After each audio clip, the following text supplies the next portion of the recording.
This is Humanity in Conversation, conversations from inside the Alliance. In this episode, we're doing something a little different, and we want to be upfront about it. Here's Alliance founder Mark Firehammer. What you're about to hear is a 21 or so minute deep dive generated by NotebookLM, a large language model research tool from Google. We fed it the complete text of the book and asked it to do one thing: evaluate it honestly, not to promote it, not to favor any particular conclusion, but to engage with the ideas on their own merits and from within the full context of everything else it knows across the sciences, history, and human knowledge in general. Then we let it talk. This episode is titled A Deep Dive into the Lens That Changes Everything. Settle in. I want to start today by asking you, the listener, to hold two ideas in your head and just notice how your body reacts to them. First, imagine that you are fundamentally a biological organism. Yep. You exist in this continuous flowing interdependence with your environment, with the air you breathe, and with the other humans around you. Just take a breath. Notice how that feels. It's grounding. Yeah, exactly. But okay, here's the second idea. Imagine you are a social identity. You are expected to constantly compete, differentiate yourself, and, like mathematically, prove your worth inside a massive, highly structured economic system. The physical difference between holding those two thoughts is just, it's staggering. It really is. Because if you look at that first statement, that you're a biologically interdependent organism, you can verify that in any biology textbook on Earth, right? It's an objective ecological fact. You can measure it. It's tangible. Exactly. But the second statement, that feeling of needing to constantly compete and hustle and prove your worth, that is entirely fabricated. Yet it feels so much more psychologically dominant in our daily lives. We feel that pressure in our bones, in our tight shoulders, in our chronic stress. And that tension, that exact feeling, is what we are unpacking in today's deep dive. We're looking at a system where a fabricated narrative has completely overpowered biological reality. Which is a huge claim, but it's so necessary to explore. It is. So if you're listening to this right now, maybe you're on your commute, maybe doing chores, and you have ever felt chronically exhausted or broken, we're just stuck in this endless loop of trying to fix yourself with the latest self-help book. Oh, the morning routines. The endless morning routines. Yeah. We are going to explore why that exhaustion is absolutely not a personal failure. We're diving into Mark Firehammer's 2026 book, The Lens That Changes Everything. And the core premise of this source material is that what we experience as personal failure is actually a profound structural mismatch. A mismatch between what exactly? Between our human biology, which took, roughly 2 million years to evolve, and a massive behavioral shortcut that human civilization decided to take about 10,000 years ago. Wow. Okay. Yeah. Our goal today is to map out the mechanics of that collision so you can stop blaming yourself for the wreckage. I love that. And I want to jump right into that 10,000-year timeline because it really puts everything into perspective. It reminds me of someone holding a camera, snapping a picture, and it comes out completely blurry. Right. So they spend years obsessively editing the individual pixels on their laptop, applying filters, tweaking the contrast, trying to force the image to look right. But the whole time, the actual camera lens was smudged. That's a great way to put it. We spend so much energy trying to fix the tiny pixels of our daily behavior when the way we perceive our place in the world is fundamentally distorted. It is. And to understand why that lens is distorted, we have to look at the historical factory where it was manufactured. Which means going back. Exactly. For roughly 2 million years, which, by the way, is about 99.5% of human history, human beings learned and adapted very slowly. Slower than we can even really comprehend now. Right. We learn through embodiment. We learn through shared stories around a fire, through direct physical trial and error inside a tight-knit community. Knowledge wasn't abstract, it lived inside people and relationships. It was grounded in reality. Yes. It was a slow process, but it was perfectly calibrated to how the human nervous system processes safety and information. But then we hit the agricultural revolution. We get farming, we get cities, and suddenly that slow relational model just isn't fast enough anymore. Not at all. Civilization suddenly faced this logistical nightmare it had never encountered before. How do you coordinate millions of strangers? You can't just sit around a fire and figure it out. No, you simply cannot rely on slow relational wisdom when you need to manage a massive empire. You need predictability, you need speed. So civilization engineered a shortcut using compression. Compression. Okay, what does that mean in this context? It means it replaced rich, lived stories with rigid rules. It replaced nuanced relationships with static roles like worker, manager, citizen. Oh, wow. And most crucially, it trained us to adopt complex beliefs before we ever had the lived bodily experiences to actually support them. We were handed a compressed rule book and told to just obey it. Okay, let's unpack this. Yeah. Because here's where I think this gets intensely relevant for the listener.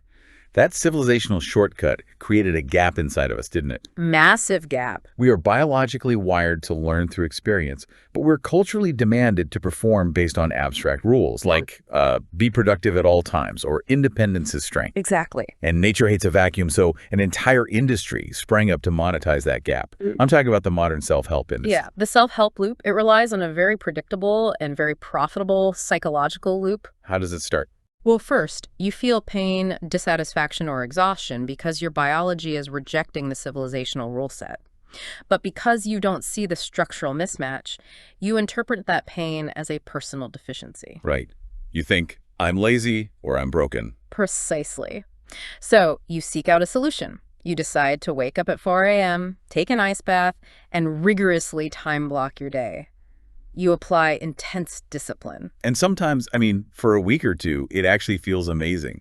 You think you finally cracked the code. Because taking action creates a brief dopamine spike. You experience temporary relief, but you are only changing the output, the pixel, the behavior. You haven't changed the underlying biological reality. So the crash is inevitable. Completely. Your nervous system cannot sustain the sheer force of that willpower. The pain returns, the exhaustion returns. And because you bought into the self-help narrative, what do? You blame yourself. You assume you just weren't disciplined enough to keep up the 4 a.m. ice baths. Okay, but I have to play devil's advocate for a second. Self-help is a billion-dollar industry for a reason. The promises feel so convincing, and they do work for some people, at least for a bit.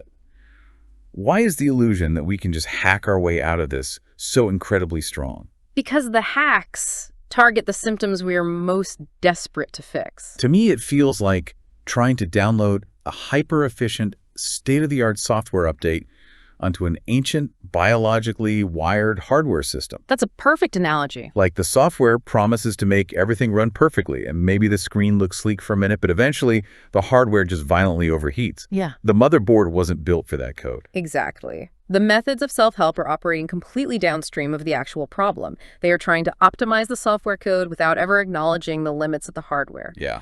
10,000 years ago, civilization optimized for scale and speed. It never paused to calculate the long-term cost to the human nervous system once that shortcut became permanent. And we're paying for it now.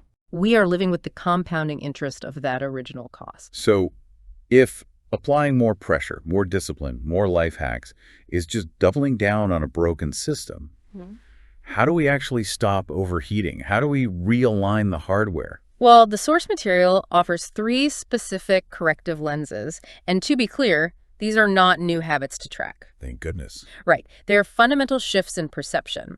The first is called origin triangulation. Origin triangulation. Okay, break that down. It asks you to look at every single human experience as a combination of 3 distinct layers. Layer 1 is humanity, our 2 million year biological inheritance. Okay, the hardware. Right. Layer 2 is civilization, the 10,000-year-old compressed rule set. And layer 3 is individual formation. Your specific family dynamics, your personal trauma, your sheer luck in life. And the trap we fall into every single day is that we mash all 3 of those layers together, right? All the time. We experience a massive civilization-level design flaw, like, I don't know, the expectation to sit under fluorescent lights in a cubicle for 40 hours a week and remain perfectly focused. A totally unnatural environment. Yeah. And when our biology naturally rebels against that, we immediately blame layer 3. We blame our individual formation. We say, oh, I have a terrible attention span. Instead of saying, my primate biology is reacting normally to a synthetic environment. Yes. It's wild when you frame it like that. Origin triangulation restores the missing context. It allows you to separate the biological reality from the cultural expectation. You suddenly see that a structural mismatch is not a moral failing. You aren't fundamentally flawed for being tired in a system designed to extract energy. Hearing you lay this out, it completely changes how I view the concept of willpower, which actually leads perfectly into the second lens the author introduces. It's an equation. BTSD equals O. Yes, BTSD equals O. This equation breaks down the mechanical chain of how human action actually unfolds. What do the letters stand for? It stands for belief, leading to thought, leading to speech, leading to deed, which ultimately equals outcome. Belief, thought, speech, deed, outcome. Got it. Most modern models of change, especially corporate or self-improvement models, they start at the very end of that chain. They obsess over deeds and outcomes. They tell you to just change your habit. Right, just do the thing. But this lens demonstrates that a deed is just the final, unavoidable output of a deeply held, often pre-verbal belief. And in this context, a belief isn't just a conscious thought. What is it then? It's your nervous system's baseline assumption about whether you are safe or in danger. Oh, wow. I love this concept because it explains so much of our daily frustration. Trying to change your deeds without addressing your foundational beliefs is, well, it's like driving a car with terrible wheel alignment. Exactly. You can grip the steering wheel with all your strength, white-knuckling it to force the car to go straight. That grip is your willpower, right? Those are your enforced deeds. And it's exhausting. Completely. And the absolute second you relax, the second you get distracted or tired, the car violently veers off into the ditch. The permanent fix isn't building stronger arm muscles to hold the wheel. The fix is taking the car to the mechanic and going upstream to fix the alignment itself. That is a brilliant analogy. And going upstream to fix that alignment naturally brings us to the third and perhaps most disruptive lens in the book. Okay, what's the third lens? Once you start genuinely questioning your inherited beliefs, you inevitably crash into the most damaging piece of code that civilization ever installed in us. The illusion of separation. You mean the idea that we are entirely isolated, self-contained entities walking around disconnected from everything else? Yes. The third lens is called all one thing. And the author is incredibly careful to clarify that this is not a mystical, new age spiritual metaphor. It's not just we're all stardust. No, it is a hard, measurable, biological reality. Civilization forced a fragmentation upon us to make us easier to manage. It told us the mind is entirely separate from the body. It told us the individual is entirely separate from the group. But that's not how we're wired. Not at all. Biologically, human nervous systems are co-regulatory by design. Here's where it gets really interesting. Let's pause and explain co-regulation, because this is fascinating. What does that actually look like in the body? Co-regulation is the biological process where one nervous system calms or stimulates another. Think of a mother holding a crying infant. Okay. The infant cannot regulate its own heart rate or breathing. The mother's calm heartbeat, her tone of voice, her rhythmic breathing, they literally transmit safety signals to the infant's biology, bringing the child's nervous system back to baseline. Yeah, it's incredible. And we don't outgrow it. Our nervous systems are constantly scanning the people around us, syncing up and sending signals of safety or threat. We are a networked species. Which makes modern culture look absolutely terrifying. It really does. I mean, we treat hyper-independence as the ultimate sign of maturity. Yeah. You're supposed to pull yourself up by your bootstraps, self-soothe, move to a new city alone, and need absolutely no one. It's a recipe for disaster. If co-regulation is a biological requirement, then a huge portion of our daily anxiety might just be our nervous systems panicking because they're being forced to regulate themselves in total, unnatural isolation. Exactly. Co-regulation is not a sign of dependency, and it is certainly not a weakness. Biologically, receiving co-regulation is exactly how the capacity for self-regulation is built over time. So when we force people to be totally alone, When we isolate people, when we stick them in solitary apartments and demand they manage their own stress alone, we aren't fostering strong, independent citizens. We are forcing their biology into a chronic state of threat detection. When you are entirely alone, vigilance replaces presence. man. So if we're meant to be a co-regulating network species, what happens when we force this isolated machine-like model onto our entire lives? It creates systemic crises. Right. The book maps this out by looking at three massive cultural issues, what it calls the epidemics. But before we get to those, it talks about the returning to the body and returning to creativity. What does that mean? Recognizing the illusion of separation allows for these returns.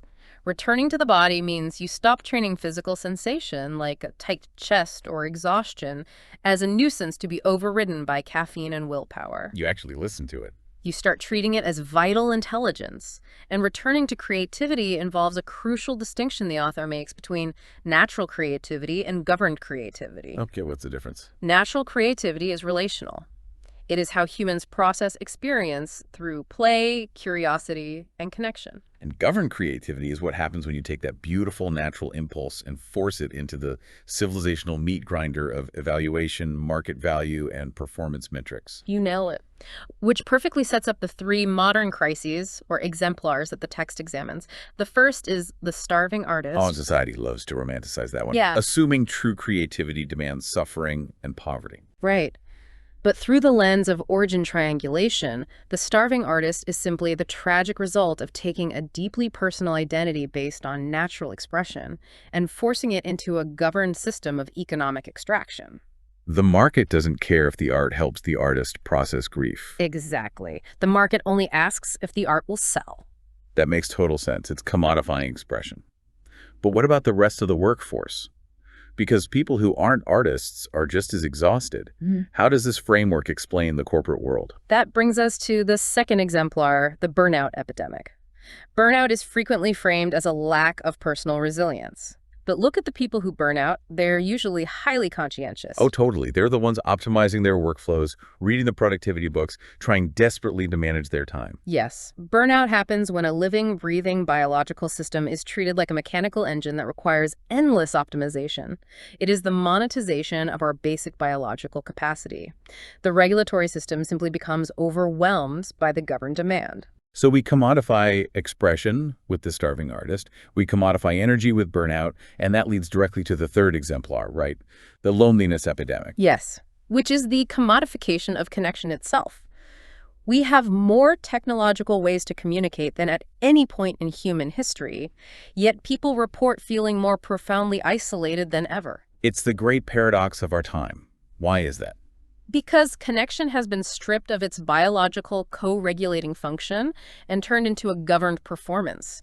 We maintain curated online presences, we track likes, we exchange symbols like text messages and emojis. We're doing all the things that should create belonging. But the nervous system remains starved. It doesn't feel safe because it is exchanging abstract symbols instead of shared physical presence. Okay, I'm entirely on board with this diagnosis, but I have a very practical pushback here. Let's hear it. Governed creativity performing within this civilizational structure is literally how we pay our rent. It is how we buy groceries. If I realize this whole system is a mismatch, I still can't just quit my job, run into the woods, and naturally create all day. How do I stop performing without losing my livelihood? That is the ultimate question. And living upstream, as the book calls it, does not mean you abandon your responsibilities, your family, or your job. Okay. It means you stop using your own personal biological energy to compensate for a structural mismatch. Think about the friction you experience at work. Much of the exhaustion doesn't come from the task itself. Where does it come from? It comes from the shame of finding the task difficult. Yeah. It comes from the internal monologue saying, I shouldn't be this tired. When you use these lenses, that shame dissolves. You still do the work, but you stop internalizing the friction. Exactly. You stop declaring war on your own biology for not keeping up with the machine. Paradoxically, by dropping that internal resistance, your actual capacity returns. That is a massive paradigm shift. It means cleaning the lens isn't just another chore on my self-improvement to-do list. But if the problem is civilization-wide, does just repairing my own individual lens actually change anything? Doesn't it make me a slightly more comfortable cog in the machine? That is where the all-one-thing lens becomes incredibly practical. Because we are a biologically interconnected, co-regulating species, individual repair is never just individual. It ripples out. Yes. It is the literal first step in collective cultural repair. When a single person becomes internally coherent, when they drop the shame and stop vibrating with chronic vigilance, they become a stabilizing node in the larger human network. A stabilizing node. I love that. Their calm presence physically regulates the nervous systems of the people around them. So what does this all mean? This brings us to the Creative Humanity Alliance discussed in the sources, right? It's described as an ecosystem for practicing this exact kind of coherence together. Yes, it is. And They have this fascinating practice called Holmes and Watson investigations. But wait, before we just gloss over that, what does a Holmes and Watson investigation actually look like in practice? It is a way to look at your own life without judgment. You step into the roles of Sherlock Holmes and John Watson to sleuth out a cultural mystery in your own behavior, say, a pattern of intense people-pleasing at work. Okay, and to do this, you use what the Alliance calls a participant variable map.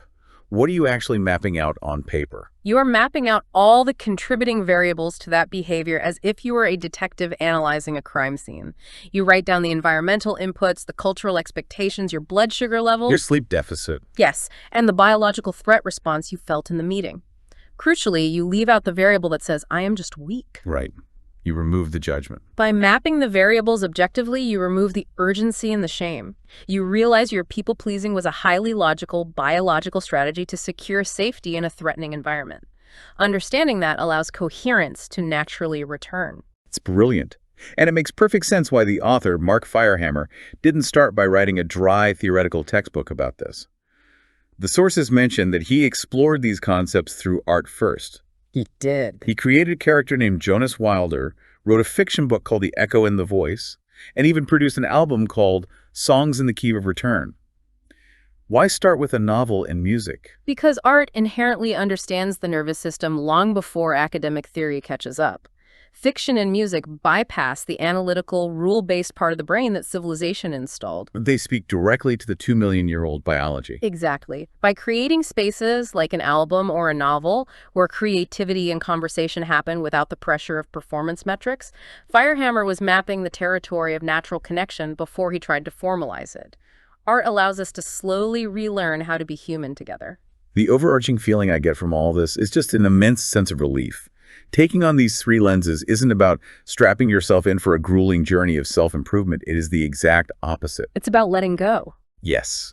It is the profound relief of dropping a 10,000-year-old weight that you were never biologically designed to carry in the first place. You are adding a new belief to your overcrowded hard drive. You are simply removing a distortion from the lens. So if you're listening to this right now, we want to synthesize everything we've uncovered today into one clear message.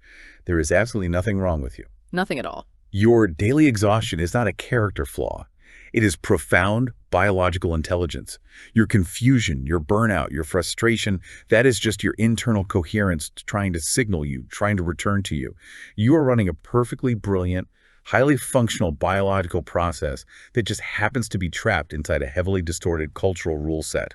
Stop trying to edit the pixels of your behavior. Wipe the lens. And as we close this deep dive, we want to leave you with one final lingering question to turn over in your mind today. What's the question? If your current exhausting definition of success was programmed into you by a 10,000-year-old civilizational shortcut, a shortcut that was designed simply to manage large compliant populations, what would a truly successful day actually look like to your 2-million-year-old biological self if you knew absolutely no one was watching? Thanks for being here for this conversation.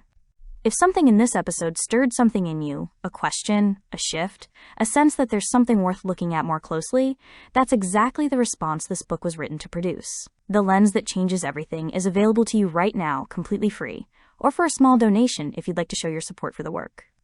Either way, you get full access. The link is in the description below. If you found this episode valuable, please take a moment to like this video and subscribe to the channel. It genuinely helps more people find these conversations. This is Humanity in Conversation. We'll see you in the next one.